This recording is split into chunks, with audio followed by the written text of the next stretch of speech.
Fox 32 Chicago Sports. This is Chicago Sports Tonight. Hi, everyone. Welcome to a Thursday night edition of Chicago Sports Tonight. Luke and Ellis with you. What a busy day in sports.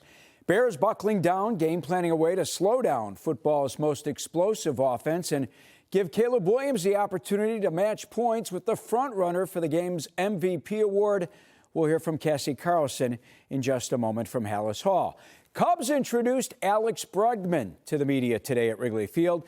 Tina Nguyen was at the press conference, tells us why Bregman chose to wear Cubs jersey number 3. But first, another betting scandal rocking the sports world. This time, NCAA college basketball and the Chinese Basketball Association. It involves 26 people, DePaul players, and former Bulls guard Antonio Blakeney. Casey Cronus has more. Lou, this has come as a shock to the DePaul community. 3 former Blue Demons are now facing federal charges for their alleged role in a game-rigging scheme. Prosecutors say the scheme was started by former Chicago Bulls player Antonio Blakeney and other associates, the apparent fixers, who allegedly rigged Chinese Basketball Association and NCAA games. The involved college players were apparently making between $10,000 and $30,000 per game to underperform. The federal indictment out of Pennsylvania names more than a dozen former college ball players, including 3 former DePaul teammates, Jalen Terry, Deshaun Nelson, and Macabre Etienne.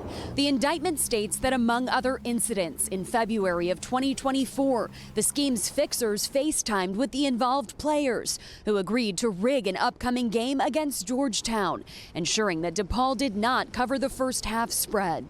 Loyola University's director of sport management, who specializes in sports gambling, is weighing in. The thing that was most surprising to me when looking at these allegations, however, is that it was a highly coordinated operation that involved multiple players on the same team. Most of these incidents have prop fixing, where it's an individual who is altering their own stats, how many rebounds they get, how many points they score. This was very unique because it was multiple players on the same team acting together to influence the entire outcome of the game. A DePaul spokesperson called the allegations deeply disappointing, confirming that no current student athletes were members of the 2023-2024 team, adding in part the university has a long-standing commitment to educating our athletics community about the dangers and consequences of sports gambling. The Chicago Bulls have not yet commented. Other NCAA players came from Tulane, Fordham, and Robert Morris University. Lou, back to you. All right, thank you very much, Casey. The Bears practiced for the first time this week, coming up with ways to slow down the Rams. Bears got by the boogeyman in Green Bay last Saturday. Can they now finally shine on what's been Black Sunday? Bears have lost 9 straight Sunday night football games. Their last win, ironically, against these Rams in 2018, but Matthew Stafford and Puka Nacua, a much tougher challenge than what happened in 2018. Cassie Carlson with more. The Bears fairly healthy heading into Sunday's divisional, especially in the secondary, with both C.J. Gardner-Johnson and Kyler Gordon back and healthy just in time to face the league's top passing and scoring offense. You got to defend both of us. You see Philly struggled with us when we both played, so it's like we get another rink at them. I'm glad that my guy get to go through another playoff game. We got a plan in place for both those players to have a role, in all down and distance situations. Gardner-Johnson played against the Rams last year in the divisional in Philly, not taking too much stock in the talk about the weather impacting the Rams' play. They played in the snow last year in the divisional round, so, I mean, you got to, if we talking about weather, whoop-de-doo. Weather don't affect nobody, if you ask me. I feel like when it's winter go home, that's what affects you more than the weather. The Bears will have to prove yet again they can keep up in another winter go home game, but feel confident, which all stems from the play of their quarterback. All of us on the offensive side of the ball, when we're in that huddle, we all believe in ourselves and believe in each other that each of us are going to do our individual job to get to execute the play and to go, score a touchdown. I'm comfortable and like, all right, we got full control right now, so I think it just oozes out of Caleb and everyone else, and kind of just grab a hold of it.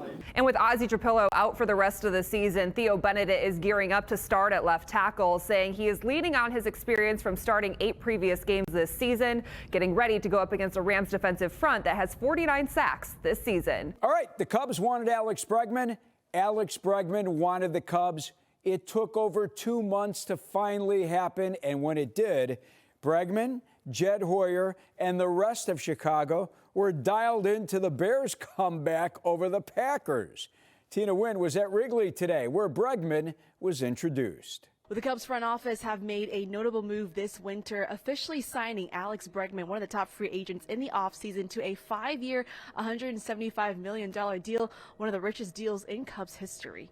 I'm a winning baseball player and focused on winning, and in talking with Jed and Carter throughout this process, I know that the Cubs organization is focused on winning. The city of Chicago loves sports, and they love winning, and hopefully we can win a lot for them.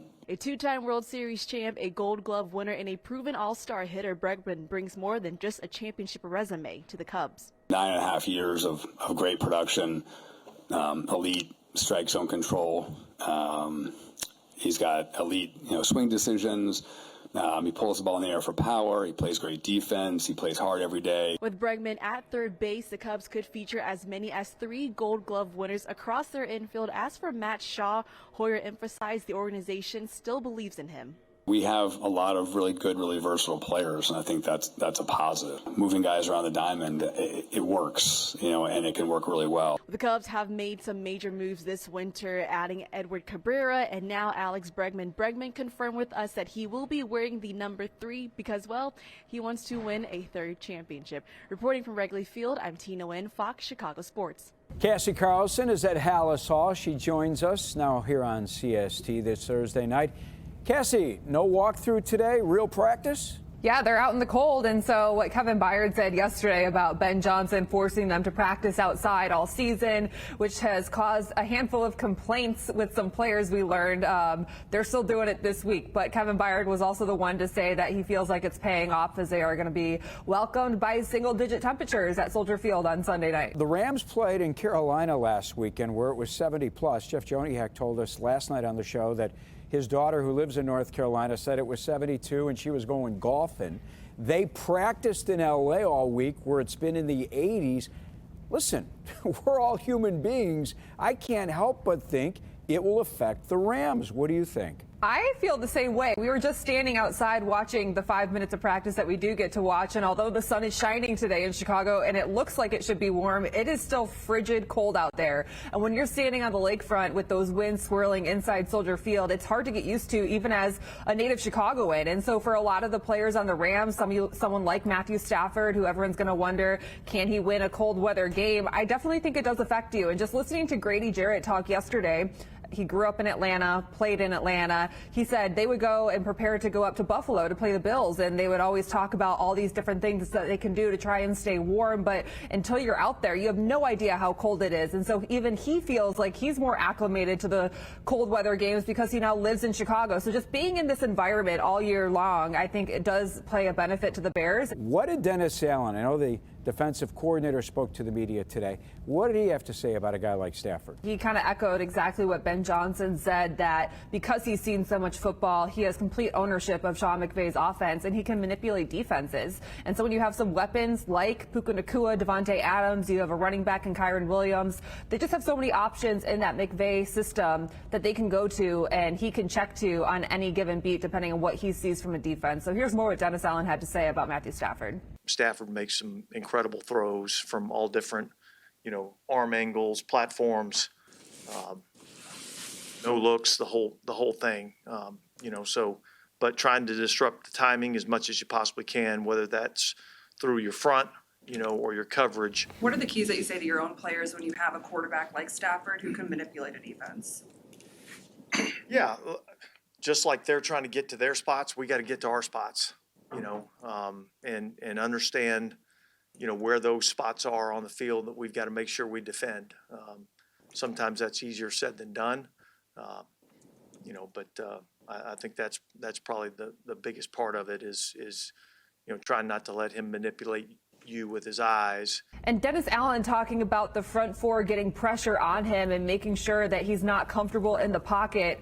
I think this is going to be a continued conversation that we're going to have going into this week that we had last week of how are the Bears going to get pressure on Matthew Stafford and make him feel uncomfortable. We know Montez Sweat, Austin Booker got around Jordan Love a lot more in the second half last week against Green Bay, and Dennis Allen said he felt like they just played a lot more aggressive football in the second half that they're going to want to carry over for the entire game against the Rams on Sunday. But Matthew Stafford, when you blitz him, he is equally as good. 29 touchdowns, only 3 interceptions against the blitz. He's one of the best at that too. I think it's just pretty plain and simple. He is one of the best quarterbacks to play and that is still left in the league. He's seen a lot of football. Offensive coordinator Declan Doyle had a chance to chat with the media today. What are his thoughts on all these comebacks?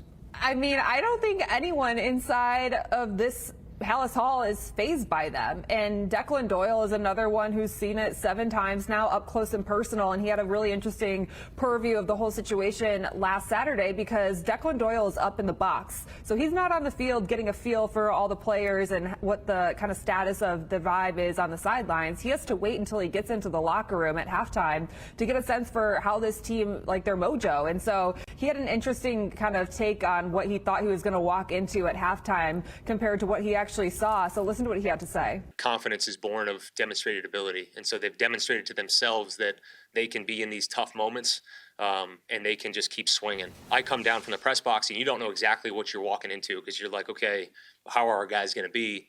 And I walk down there and the first thing is Case Keenum's walking by me. He's like, well, we've been here before. So here we go. Like, this is what we do. And the message really to those guys, it's not going to take a superhuman effort. It's going to take our best effort to be as clean as we can. Our guys do a great job, regardless of the situation. They just focus on one play at a time and what's right in front of them. All right, let's talk about Colston Loveland. Monster numbers against the Packers, 8 catches, 137 yards, really put on a show for the world to see. Do you expect Loveland to be used that much again by Caleb Williams against this Rams defense? I think the way that his usage has gone up week after week after week, it continues to show this is why the Bears and Ben Johnson wanted to draft him 10th overall in this past draft, because they knew that he is a mismatch for defenses, and the way he runs routes, as we talked about when he was drafted, he is a wide receiver in a tight end's body, and we saw that come into play last week. I think we see the same thing this week, and I remember looking in the press box and we sit next to all the reporters, and I said at one point, I said, is Colston Loveland the best player on this team? And I think there's an argument to be made for that. The way he showed up in critical moments, critical downs, week after week, making big plays and being a reliable target for Caleb Williams just goes to show that this is a bright future ahead. And it's not just Colston Loveland making the plays. I think it's a combination of him, Rome Odunze, Luther Burden, Caleb Williams. All these young players making plays week after week in high-stake games shows that this is the core that's going to be together for a while, and they can capitalize it, and hopefully it takes them far. Cassie, great work as always. Thanks for the time. We'll see you tomorrow for a 1-hour preview ahead of the NFC divisional matchup, okay? See you, Lou. Coming up, we're going to dig deep in the Caleb Williams game with former Bears quarterback Jim Miller. Also, from Good Morning Football Overtime on Channel 50 here in Chicago, Jamie Erdahl will check in as we continue with Chicago Sports Tonight here on Fox. Chase, I can't believe you've been on the show, longtime friend of the show. Now we're just getting to the fact that you and Ben Johnson were high school teammates at AC Reynolds High School football team. So many questions go along with that. What was that like? And is the origin story of Good, Better, Best really at AC Reynolds High School? It is. First of all, that video got me jacked up. I mean, everybody's like, man, that's bad sportsmanship. Talking about the Packers. Oh, screw that, man. It's a rivalry. Let's go. But we went back to, Ben and I played middle school together, high school together, and he was my college roommate at Carolina. So wow, we get way back. But it was our high school chant that we had, way back in the day. If we won the game, which we won a lot of games, we do Good, Better, Best. It just got us jacked up. I don't think I ever saw it in the high school locker room, as jacked up as he gets them in the Bears locker room. How fun was that to talk to Chase Rice, who's going to be playing at halftime of the Bears game on Sunday?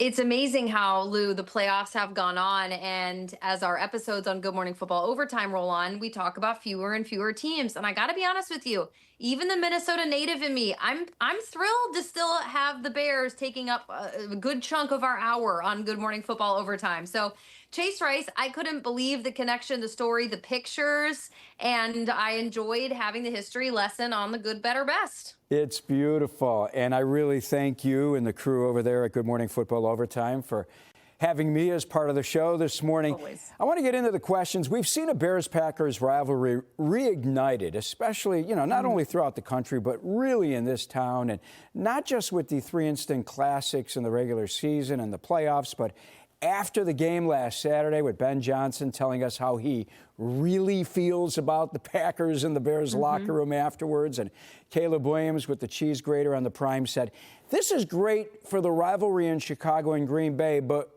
do you think the country is into it as well? I hope so. It feels like what sports used to be like, honestly. As I mentioned, growing up in Minnesota, I started my career in Boston. Those were my first 2 introductions to sports towns, varying degrees of intensity between those 2 sports towns. I put on the sliding scale Chicago closer to a Boston than I do a Minnesota. And I don't know if it's a Midwestern thing, if it's a competitive thing, but I personally think Chicago was clearly thirsty for this. One of the most successful franchises in basketball history, to have that rooted in the 90s and having Jordan, and that is your guy. To not have a competitive, feisty, angry Bears team, it felt sacrilegious to football. I'm so grateful that Ben Johnson has brought the team back, not only in skill level, but just in grit and in competition. And I personally am also grateful that Caleb Williams is with him in lockstep in engaging with the cheese grater. Listen, I'm a girl who knows the post-game interviews and some of those setup and the ploys are harder than they look. The fact that Prime Video crew kicked that off with him I was very proud of those guys. I'm kind of drunk on his confidence, honestly. Like his post-game press conferences with his, I can make any throw, and it's just the way he kind of keeps this face in check, but gives really good answers to questions. He's not just a stock soundbite. He's not boring. He's got a personality. He's got character. God, he's got talent, and I'm here for it. I'm so entertained by him. I love it. 8 years ago yesterday, the Minnesota Miracle, Case Keenum, talked to the Bears about it this week. You're a Minnesota gal. Vikings shocked the Saints in that game, and then they get crushed the following week against the Eagles in the NFC Championship game. Do you think the Bears might go through an emotional letdown Sunday like the Vikings did back then? I think 2 things were against Minnesota in that game against Philadelphia the following weekend. Yes, it was an emotional fall off. On the other side of that was the ultimate bait, which was playing a home game for a Super Bowl back in Minnesota. With that loss to Philadelphia back then, they lost the chance to play a Super Bowl back at home. I think that actually, in hindsight, weighed heavier on the team than the hangover from the Minneapolis Miracle, if that makes sense. So I don't know. I think Ben Johnson is smart enough to know to not look ahead, to not look forward, to not have to stare at a Seahawks team as your following opponent. So I don't know. There's something about Ben Johnson's edginess and the way that this team has been going about their business that I don't see an emotional hangover at all. I think they're going to be primed and ready. Do you think they'll ever convince those doubters this season that, hey, they're pretty darn good? I don't think so. I think even when teams are winning convincingly, there's going to be a pocket of the population that will think that's not real. They're going to find ways to negate success. Recently, the Minnesota Vikings had a season in which they had a lot of wins in the final 2 minutes of the game, and they absolutely fell on their faces in the playoffs. Sometimes those types of seasons don't sharpen your sword the way you need it to in certain circumstances. I feel differently about this Bears team. I feel that they aren't always coming from behind. They stay in every game. Last weekend, excluding, of course. They stay in every game. I think their sword is awfully sharp coming into this weekend. And I can't pick this game yet. I'm actually having a lot of trouble with a couple of the matchups this weekend. Really? I picked an upset. I picked the Panthers to upset the Rams, and boy, did I want to be right so badly. And I'm flirting with it. You know, the Bears, there's something about that weather, Lou. I'm obsessed with that weather right now. I can't get enough of the word frigid. It's going to be really cold, below zero, Jamie, in this town. And remember, you sit alongside one of the biggest Bears fans out there. So if you don't pick them, I'm not sure you'll be able to work alongside your partner, Kyle Brandt, because I know where he's leaning. Jamie, thanks as always. I know you got a busy schedule. You did the show earlier this morning. We always appreciate you spending some time with us here on CST. Absolutely. Anytime, Lou. All right, let's go from Jamie Erdahl to Jim Miller, former Bears quarterback, teammate here at Fox Chicago. Jim joins me here on CST this Thursday night. Hey, Jim, we talked on this show a few weeks ago. You said you thought Caleb Williams was getting more comfortable with Ben Johnson in the offense. Caleb said it on Wednesday at Hallis Hall. He's comfortable and confident in the most tenuous of times. You can see it, right? Oh, yeah. I think obviously with the sacks being down, he's managing situations a lot better. I go back even a couple games ago when they beat Cleveland. Drawing Myles Garrett off sides, I think was a big part of that. So he's in command. You can tell it even at the line of scrimmage now. Ben Johnson said Caleb gets hot at the end of games because the Bears are typically playing from behind, have to throw the football, and it allows Caleb to get into a rhythm. Actually affects Ben's play calling. As a former quarterback, does all that make sense? Yeah, it does. You do feel it like when you get in games that are pass happy towards the end, you do get kind of more in a rhythm. Say if it's in a 2-minute, a hurry up situation, which is what the Bears have been in, especially in all of these come from behind wins. So I do think it plays to Caleb's strengths. Take us into the mind of a quarterback when they get in that zone that we see Caleb get into at the end of football games. Does the game slow down for the quarterback? Do they see the field differently?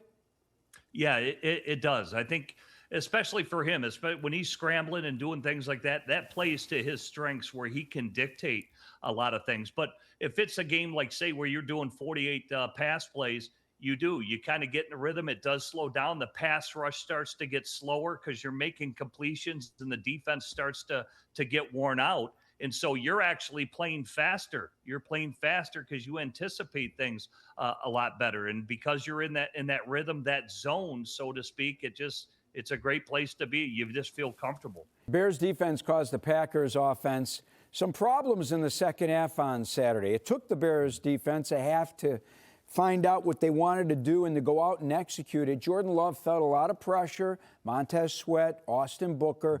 Packers run game non-existent in that second half. I think Josh Jacobs had 7 carries for 6 yards, if I'm not mistaken. The Bears held them, to less than a yard a carry in the second half. What changes do you see Dennis Allen making with his unit after halftime? And can he bring any of that scheme game plan over to Sunday to stop Stafford and the Rams? I just think it's the looks. He's got to continue to mix in the looks where they've gotten a lot of these takeaways. Well, look at Carolina. Earlier in the year, they got the 3 turnovers on the Rams. One was a pick 6 on Stafford, and one was a red zone interception, which took points off the board for the Rams. I think that the Bears got to do that again. This is a top 10 scoring offense of the Rams.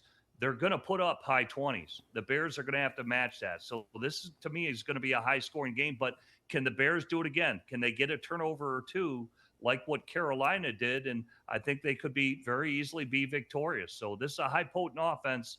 But if you can turn them away once or twice, that'll be the key. And it's all year it's been the looks of Dennis Allen, what he's presented to the quarterback. All right, you just heard Jim Miller say it right there. Take the over.